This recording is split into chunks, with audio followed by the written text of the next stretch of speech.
All of you. आज हम देखेंगे क्वेश्चन एनसीईआरटी के बुक के कुछ जो कि परीक्षा में पूछा गया है काफ़ी। ठीक है, तो हम एनसीईआरटी का ट्रिग्नोमेट्री देख रहे हैं। तो ट्रिग्नोमेट्री में एक और भी इसी तरीके से क्वेश्चन पूछा जाता है, हम एक बता दिए थे। उसमें उदाहरण नंबर 2 दिया है किताब में कि एंगल बी और एंगल क्यू न्यून कोण हो तो जिससे साइन बी साइन क्यू के बराबर, तो सिद्ध कीजिए एंगल बी बराबर एंगल क्यू। तो हमें ये करना है। तो वहाँ पे क्या था कि एंगल इस तरीके से हमें ट्रायंगल दिया था, तो उसमें एंगल ए और एंगल बी एक दिया था। तो एंगल ए और बी दिया था कि वो बराबर सिद्ध करिए।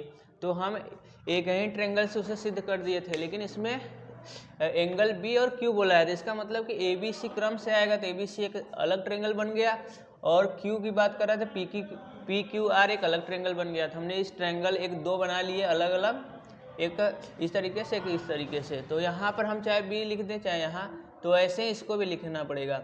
अगर यहाँ बी लिख रहे हैं तो यहाँ भी लिखिए, सी को हम दे देंगे 90 डिग्री और ऐसे ही इसको आर को। तो हम यहाँ अगर इसको लिखें साइन बी का रेशियो, तो साइन बी का क्या होगा, पी बाई एच होता है। तो क्या हो जाएगा, ये बी ये पी और ये एच, तो ऐसे बी पी एच। तो हम निकालेंगे आगे, तो इसको लगाएंगे P बाई एच, तो ये हो जाएगा ए सी, एच का मतलब हो गया ए बी। ऐसे साइन क्यू के लिए लगाएंगे उस तरीके से, पी आर हो जाएगा फिर पी क्यू, इस तरीके से हो गया। हमें क्या करना है कि इन दोनों ट्रायंगलों को दिखा देंगे समरूप, जिसे सिमिलर ट्रायंगल बोलते हैं। हम इन दोनों को सिमिलर ट्रायंगल जब दिखा देंगे तो क्या हो जाएगा, ये एंगल के बराबर हम प्रूव कर देंगे। तो सिमिलरिटी, क्योंकि रेशियो, इससे रेशियो निकलता है साइन थीटा कॉस थीटा इस तरीके से, तो हम इसको सिमिलरिटी प्रूव कर देंगे आसानी से। ठीक है, तो ये हो गया। तो इसमें क्या होगा, ए सी लिखा है, तो ए सी कौन सा है, ये साइड, तो बटे पी आर होना चाहिए। तो यहाँ क्या है, ए बी है, तो इसलिए हम क्रॉस मल्टीप्लाई कर देंगे। इसका क्रॉस मल्टीप्लाई करेंगे तो इस तरीके से लिख सकते हैं, A C into P Q, फिर लिख सकते हैं P R into A B. तो फिर क्या करेंगे, ए सी है, ए सी के नीचे हम ये ला देंगे पी आर, फिर हो जाएगा उधर ए बी बटे हो जाएगा हमारा पी क्यू हो जाएगा, ये आ गया। अब सीधा सीधा हो गया, ए सी बटे पी आर हो गया। अब ए बी ये वाली साइड बटे पी क्यू, ये हो गया। हम इससे अगर मान लें के, तो हम मान लेते हैं कि ये डिवाइड होकर कोई एक नंबर आता होगा, वो नंबर कांस्टेंट नंबर कोई के है। अब हम पाइथागोरस प्रमेय लगा लेते हैं, क्योंकि ये साइड इस साइड का रेशियो, इस साइड का रेशियो हमने देख लिया, ये आ गया, लेकिन ये बचा हुआ है। तो इस साइड को लगाने के लिए हम क्या करेंगे, सबसे पहले बी सी निकालेंगे।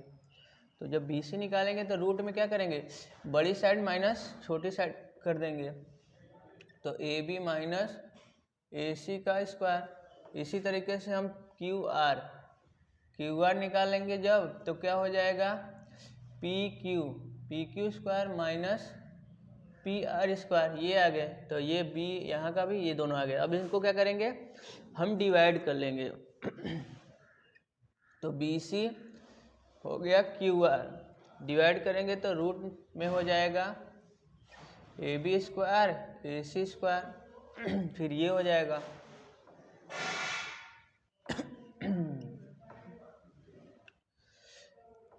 इनको डिवाइड कर दिए। अगर ये किसी तरीके से कट के के आ जाए तो हम दिखा सकते हैं कि तीनों साइड का रेशियो जब सेम हो जाएगा तो ट्रिपल एस प्रॉपर्टी से ये सिमिलर हो जाएगा। जब सिमिलर हो गया तो हम प्रूव कर दिए ये सिमिलर ट्रायंगल है।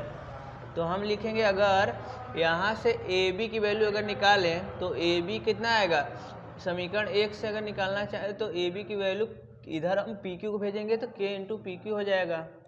तो हम लिख सकते हैं बी सी क्यू आर, इसको लिखेंगे ए बी की जगह पे हो जाएगा के पी क्यू का स्क्वायर माइनस, ऐसे ए सी निकालें यहाँ से तो के रिस्पेक्ट में तो ये आएगा के पी आर का होल स्क्वायर। फिर नीचे इसको लिख सकते हैं पी क्यू चाहे तो हम एक ही रूट बना दे, दोनों का रूट सेम है तो हम रूट एक ही कर सकते हैं, P Q square P R square.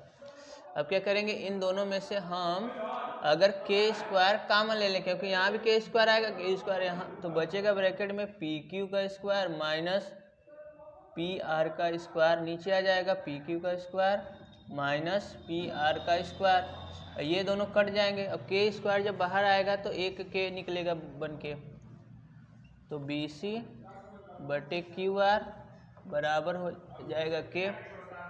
इससे अगर समीकरण 2 मान लें, समीकरण 1 तथा समीकरण 2 से देखें तो ये इनके साइड का रेशियो सबका रेशियो सेम हो गया, तो हम लिख सकते हैं समीकरण 1 तथा 2 से, समीकरण 1 तथा 2 से कर लेंगे, क्या हो जाएगा, ए सी बटे पी आर बराबर लिख सकते हैं ए बी बटे पी क्यू, ऐसे ये बी सी बटे क्यू आर सब बराबर के हो गए। तो हम जब सभी के साइड का रेशियो जो सेम हो गया तो हम ट्रायंगल कौन सा प्रूव कर दिए, ट्रायंगल ए बी सी और पी क्यू आर। तो triangle A B C similar triangle P Q R by triple S rule से। ठीक है, हमने ये कर लिया। यहाँ पे हम यह प्रूफ हमने कर दिया। जब हमने ट्रायंगल प्रूफ कर दिया तो क्या कर सकते हैं, तो उसके बाद हम लिख लेंगे कि इनकी जो एंगल जो है, एंगल बी बराबर एंगल क्यू, एंगल ए बराबर एंगल पी और सी बराबर आर, ये कैसे होंगे, तो हमें प्रूफ करना है एंगल बी बराबर एंगल क्यू, तो एंगल बी बराबर एंगल क्यू ये लिख दिए। तो ये हो जाएगा कि संगत कोण से, संगत कोण, ठीक है, तो ये संगत कोण से ये बराबर हो जाएंगे क्योंकि उनके करस्पॉन्डिंग एंगल भी बराबर होते हैं। हमें पता है कि उनके जितने भी पार्ट होंगे, करस्पॉन्डिंग पार्ट, वो सब बराबर होंगे, तो एंगल जितने भी बच्चे सब उनके इक्वल हो जाएंगे। ये हो गया, तो हमें यही प्रूव करना था, तो ये प्रूव हो गया।